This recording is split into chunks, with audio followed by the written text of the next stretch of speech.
part of this Warriors team. He's the one most tasked with guarding LeBron James, had 25 points in Game 5.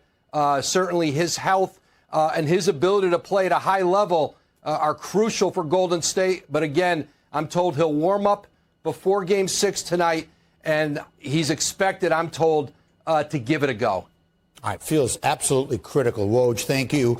We will check in with you for more as it comes, and certainly we'll see you on Countdown. In the meantime, let me get Wilbon in as promised, and we hear that. A postseason, Stephen A., that has been defined in so many ways by injuries. Here comes another, and so let's look at Golden State trying to keep its season alive tonight. What do the Warriors have to do? It's a moment, but in advance of Warriors-Lakers tonight, the big news comes from over here, and that's where Woj is standing by, our senior insider, with the latest on an injury not a lot of people may know about yet, but it could have an incredibly significant impact on tonight's game. Woj, what is the situation with Andrew Wiggins?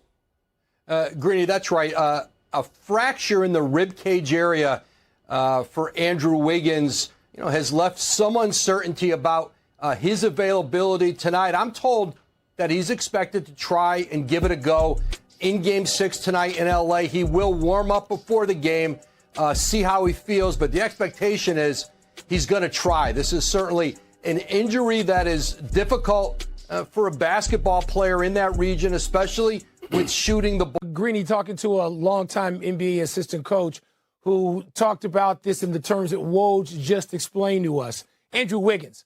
I mean, think about how huge Andrew Wiggins was in the playoffs last year, specifically the finals, particularly some games at Boston Garden, where he can both give you 20-plus points and guard the best wing player on the other team. Somewhere between effectively and really effectively.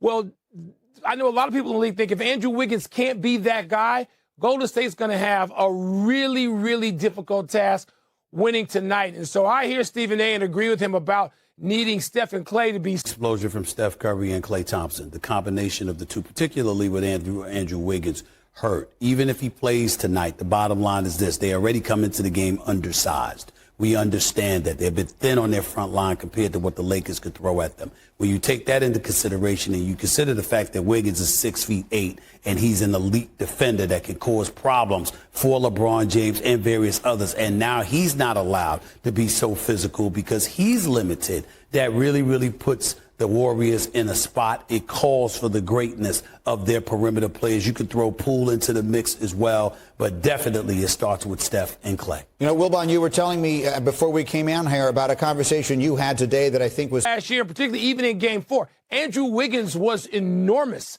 And so they're going to need what I call an Isaiah Thomas-like effort from him.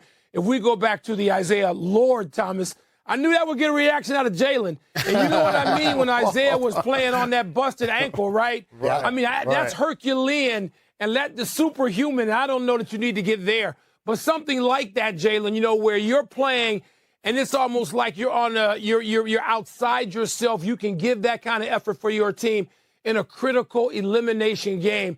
It's still going to be largely about what Andrew Wiggins can do and how effective he can be. Trouble. They've been terrible on the road all season. Wiggins won't be 100%. And as series play out, it's pieces in one big chess game. So in this series, I know Steph is going to show up. I know if healthy, Wiggins and Draymond, who both had over 20, are going to show up. The question marks, Klay Thompson, 11 points on average the last 3 games, 33% shooting. Jordan Poole, 21 points in game 1.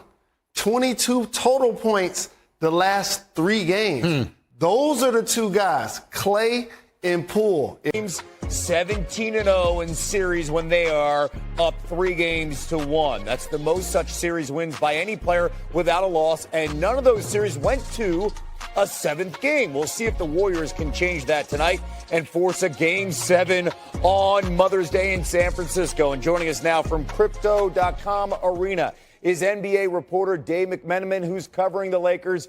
You've been on hand for many of those series with LeBron's teams on the cusp of advancing. What should we expect from the Lakers tonight as they look to knock off the defending champs? Well, Kevin, starting with LeBron, I mean, we hear all about one of the great gutty performances of all time. Not sure Wiggins needs it'll be that kind of legendary, but we'll see what he's able to muster up tonight. That's game 2 of our doubleheader tonight. We'll have the Knicks and the Heat, and we'll talk about that one a little later in this edition of SportsCenter. In the meantime, Kevin Agandi, we send it back to you. Greeny, thank you so much. Nation in L.A. tonight against LeBron and the Lakers. A loss tonight would mark the Warriors' first series loss against a Western Conference team in the Steve Kerr era. Their 19 straight series wins against the West is the longest streak against intra-conference opponents since conferences were created in 1970. And then for L.A., Anthony Davis, he's probable to return after taking a Kevon Looney elbow to his head in Game 5. The Lakers' big man has been outstanding over the last 3 games, averaging over 23 and 12 a game over that span. Well, but Darvin Ham said he doesn't need LeBron to be a hero. He wants everyone to lock in, bring more energy, effort, and urgency, and the team that does that will be the team successful tonight. Now, Darvin Ham admitted that him and his coaching staff, after they met for a film session on Thursday, reviewing Game 5, they're considering a lineup change. And if they do end up going with it, you would see Jared Vanderbilt out of the starting lineup. He's already had his minutes cut the last 3 games. He's only scored 4 points total over the last 3 games. And the Lakers would go with a more offensive thrust, either Rui Hachimura or Lonnie Walker, the fourth most likely. But Darvin Ham said he was going to sleep on it.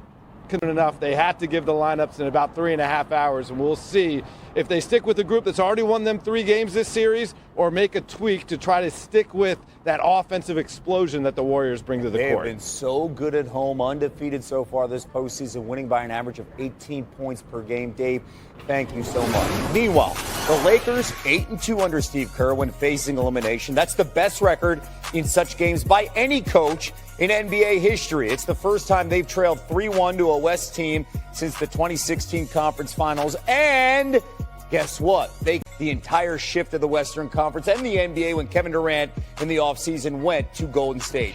Senior NBA writer Mark J. Spears for Anscape is covering the Warriors. You've been around this Golden State team for much of this Warriors era. What's their mindset as they get ready for a must-win situation? Well, they've always had this mindset of playing their best basketball when their back is against a wall, and they've always been competitive too. I can't think of a time road game. They haven't won in Crypto.com yet. You know, this is going to be their last game of the series here tonight. So, you know, based on the history of being around Steph since he showed up in 2019 and being around them since they got this championship run going, the one thing they do is play great basketball when they're at the roughest of the rough, where they've gotten blown out. Case in point, the 2019 finals or the 2016 when they lost, they were competitive. But they've also played their best against the wall, or their backs against the wall. 2016 OKC, 2018 Houston, Game 7 against Sac last round. This team always seems to respond with their backs against the wall. And one thing to keep in mind, since I'm throwing out all these stats, they've actually also had 28 straight series. Necessary there. Obviously, Wiggins.